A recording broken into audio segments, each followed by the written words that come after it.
Et puis à signaler également la présence de Almeida et de Tunkara en charnière centrale qui est donc... Ouais, l'équipe est au complet, donc hâte de voir. On a Megan qui avait très peu joué, Megan Rapinoe qui avait très peu joué ces temps-ci. Elle est de retour. On a également Margot. Dans quelques instants par Marie-Antoinette Katoto, c'est parti.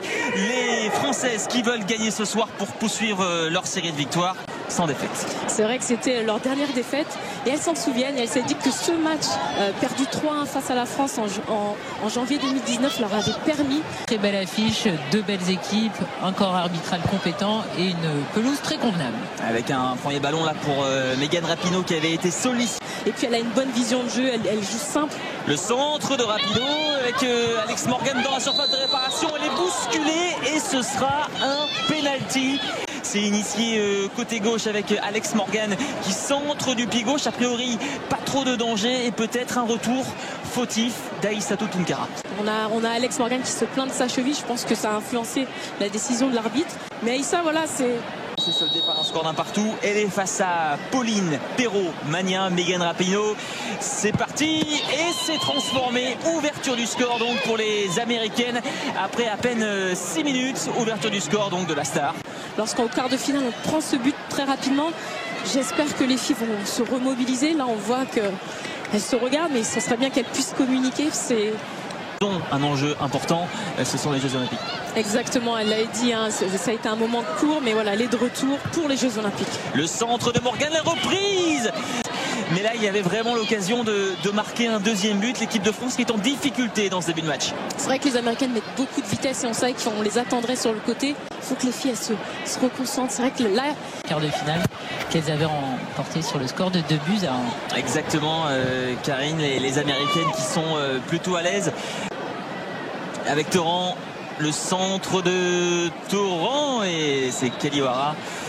Bon, il faudra quand même compter sur ses coups de pied arrêtés. C'est vrai qu'il manque Wendy Renard pour mettre de la présence. Les Françaises qui continuent d'avancer avec un ballon qui arrive côté droit. Le centre peut-être de Kenza Dali. Il est bon ce centre et finalement ça a été un ballon qui arrive dans les pieds de Kristen Press avec un excellent centre pour Megan Rapinoe. Et là le drapeau qui s'est levé. Le centre de Kristen Press. Alors, y avait-il un hors-jeu de Megan Rapinoe? Très légèrement. C'est limite. C'est limite avec Elisa. Au stade Océane et les Américaines qui mènent toujours depuis le tout début de match, la 4e minute et le penalty transformé par... Voilà, se retrouver, être beaucoup plus agressif et beaucoup plus rapide.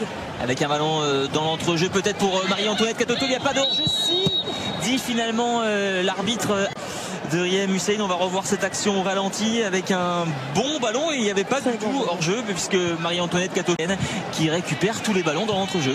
Et oui, on le voit en plus, elles appuient énormément sur les côtés. Elles savent qu'il va falloir déranger la France. Il fallait qu'elle trouve des automatismes parce qu'il y avait l'absence des Lyonnaises. Elle l'avait bien fait, il faudrait qu'elle le fasse également là.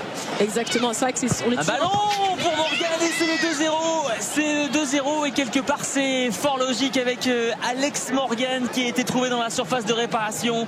Et à la 17e minute, les Américaines prennent avec ce mouvement remarquable un ballon qui a été récupéré par Rose Lavelle qui a trouvé Alex Morgan à la limite du hors-jeu et derrière c'est un jeu d'enfant pour l'attaquante américaine.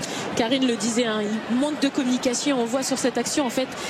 Et Dalmeida monté, c'est vite joué, une tête française, c'était bien joué là. Ça, d'ailleurs, voilà la première occasion française. Très très bien joué en fait là, voilà, ballon très bien tapé puis Marie Katoto elle rentre dedans. C'est bien joué parce qu'en plus il y a énormément d'Américaines, il fallait aller la chercher hein, cette balle. C'est bien joué, bien tapé. Avec Kelly, voilà. Et la faute d'Inès Jorena qui, puisque le flanc droit est bien occupé par Marion Torrent qu'on retrouve justement. Torrent, le bon centre de Torrent avec et Aïssatou Tunkara. C'est parti avec Dali, c'est dégagé par une défenseuse américaine. Le ballon qui va revenir tranquillement avec Torrent. Un excellent centre là de Torrent, mais ça revient dans les... Presse qui va donner à Julie Hertz. Pourquoi pas une frappe? Elle était puissante cette frappe de Julie Hertz. Elle vient passer seulement à quelques centimètres au-dessus de la transversale de Pauline Perrault-Magnin. Elle a même touché la transversale, hein, on a entendu. avec l'équipe de France en 13 sélections. Elle en a encaissé un 2 ce soir avec une sortie magnifique là, de Pauline Perromagnin justement de l'attaquante américaine. Alors il y avait évidemment une situation de hors-jeu, mais il fallait y aller. Livré un gros match face aux Anglaises, pardon. Elle avait concédé effectivement le pénalty, mais sinon aux Anglaises elle avait livré un très bon match vendredi soir. Exactement. Avec un bon centre pour Marie-Antoinette Katoto dans la surface de réparation qui va essayer de se retourner avec Kenza Dali. Le centre de Dali qui est dégagé par Julière, notamment une bonne Kenza Dali jusqu'à présent, mais c'est insuffisant pour porter le danger devant la cage d'Ali Sané. Avec Torrent, attention à l'excellent pressing de Crystal Dunn qui va rentrer dans la surface de réparation. La frappe de Crystal Dunn et la magnifique parade de Pauline où c'est très compliqué. Là on voit encore une fois la récupération de Dunn et la frappe enchaînée de Crystal Dunn. Et là la magnifique claquette. Ouara qui est passé. Possibilité de centre pour les Américaines et encore une fois Megan Rapinoe qui se... On la voit sur l'action, hein. Ce centre là ça part quand même du côté d'Eugénie, elle est passée, mais à ce moment là il faut qu'elle pas garder le ballon, c'est pas évident. Les Américaines mettent énormément de pression, elles viennent à plusieurs, on l'a dit, hein. Et c'est à nous lorsqu'on a solution avec ACI. Et un ballon qui va être récupéré par De Almeida, peut-être la frappe de Almeida et ce ballon qui reste assez bien joué ce ballon entre deux, hein, là. Le Sommer, le bon centre et la tête là de Marie-Antoinette Katoto, ça sera un corner.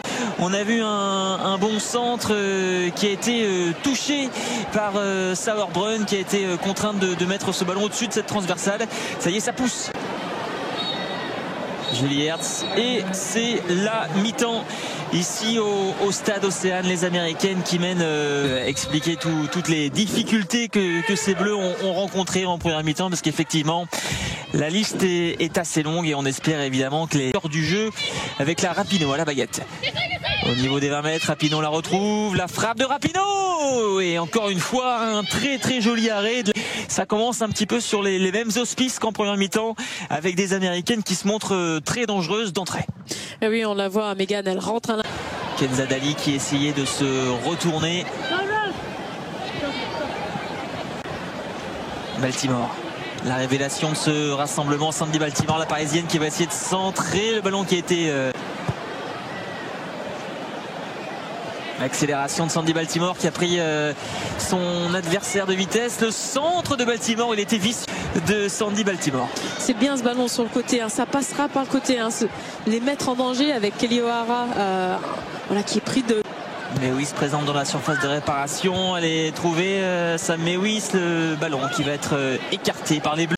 De jouer ensemble, ça se sent avec encore une fois Sam Mewis en position d'ailier gauche. Le centre de Mewis qui a été de contourner le bloc des Bleus avec Kelly O'Hara. Pour Lavelle, la frappe de Lavelle. Elle s'est mise sur son pied gauche, Rose Lavelle, et finalement ce ballon qui n'est pas cadré. Oui, c'est une de ses forces à Rose Lavelle. Et je pense que voilà, c'est une belle opportunité pour elle pour montrer ses qualités de défenseur, aussi de relance. Je mets dans Baltimore. Le centre de Baltimore, il était bon ce centre et finalement ce ballon qui est... Les Américaines, elles insistent, mais ce qui nous manque, c'est d'être en fait, de faire des prises à 2, à 3. Parce qu'une Américaine prend le ballon de côté, on revient dans l'axe. Une touche alors qu'on s'approche de la 70e minute de cette rencontre et que les Américaines sont toujours... Rose Lavelle en position de centre au niveau de la surface. Le bon centre, deuxième poteau. C'était très dangereux. Dégagé par l'arrière-garde française, pas pour longtemps. Un nouveau centre. Et Pauline Perromagnin qui est là. L'Atlético qui est présente et qui permet à son équipe de se rassurer. On revoit le ralenti là avec l'excellent mouvement de Rose Lavelle. Presse qui a essayé de centrer. Excellent retour de Casali. Et bien joué. Elle a mis... oui. Oh là, oh là. Donc elle est revenue à la charge et a récupéré ce ballon. Et là c'est dommage, il y a un peu de précipitation de Grace Cassady. Voilà, il y a du gabarit, il y a Hertz qui se présente et puis derrière on a Mewis, on a Lindsay Horan. Une de ses forces, c'est le coup de pied arrêté. Avec Horan. Le centre de Lindsay Horan. Et la reprise de Kristen Press par Alisa de Almeida, mais encore une fois une chaude alerte là devant la cage française. Et ça sera l'un de ces peut-être pour Kristen Press. Il est bien tiré, premier poteau, et face à Tunkara. Lindsey Horan qui est passé, le centre pied gauche, il est bon. Mais encore un très joli mouvement américain. Ouais, c'est un beau mouvement américain, mais c'est dommage, hein. On voit que on a Aissatou qui est seul. Il faut prendre ses responsabilités de derrière à faire pousser ce bloc. Allez, Baltimore dans la surface de réparation, le centre de Sandy Baltimore, et ce ballon qui a été face à Grace Kazadi. Smith dans la surface, la frappe de Sophia Smith, et ça sera bien suivi là par Rose Lavelle qui peut récupérer ce ballon. Encore une fois, Rose Lavelle, le grand pont. Rose Lavelle qui avance, Rose Lavelle qui est en position de Carly Lloyd. Les deux joueuses là qui se sont télescopées avec Eve Périssé, et un carton jaune. Elle arrive bien en retard. Elle arrive en retard, en même temps elle glisse. Bon, et c'est vrai que qui sont donnés au bleu. Elle essaye évidemment, mais les consignes sont claires, c'est d'essayer d'être plus près. Mais on voit que l'équipe de France, les joueuses, n'y arrivent pas. Elles ont passé leur soirée à courir, mais les ballons américains, donc c'est très compliqué. Alors que là on voyait un excellent centre et là c'est Carly Lloyd qui est sollicité. La faute certainement, la faute sur Smith de Pauline Perromanien, et Lindsey Horan va aller tirer ce coup franc avec une tête américaine, et finalement elles sont au complet et elles font un match complet. Smith encore une fois dans la surface de réparation, Sophia Smith pour Rose Lavelle qui va donner à Julie Hertz avec Mewis pour Ouara. Et la fin de cette rencontre sifflée par Riem Hussein avec